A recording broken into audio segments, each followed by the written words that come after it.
నిజమే కదా? ఒకసారి ఆలోచన చేయండి.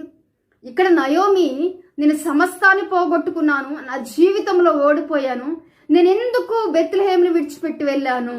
ఒకవేళ బెత్లెహేమును విడిచిపెట్టకపోతే నా భర్తను కోల్పోయేదాని కాదు, నా 2 కుమారులను కోల్పోయేదాని కాదు, నేను ఇలా రిక్తురాలుగా మారేదాని కాదు.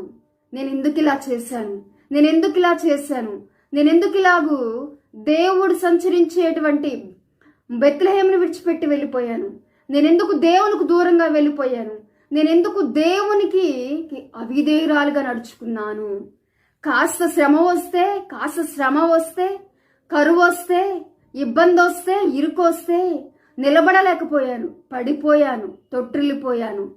ఈ యొక్క కరువులో నిలబడలేక ఎక్కడో సమృద్ధి ఉన్నదని, ఆహారం దొరుకుతుందని మోయాబు దేశానికి వెళ్ళాను, శాపగ్రస్తమైన దేశానికి వెళ్ళాను, అన్యులు సంచరించేటువంటి దేశానికి వెళ్ళాను, దేవుడు లేని చోటుకు వెళ్ళాను. సమస్తాన్ని పోగొట్టుకున్నాను. ప్రార్థనా జీవితంలో అడుగంటిపోయాను, ఆత్మీయ జీవితంలో నిలబడలేకపోయాను, నా భర్తను కాపాడుకోలేకపోయాను, నా కుమారులను కాపాడుకోలేకపోయాను అని నయోమి ఎంతగానో దుఃఖించి ఉండవచ్చు, బాధ చెంది ఉండవచ్చు. నేను ఎందుకు ఇలా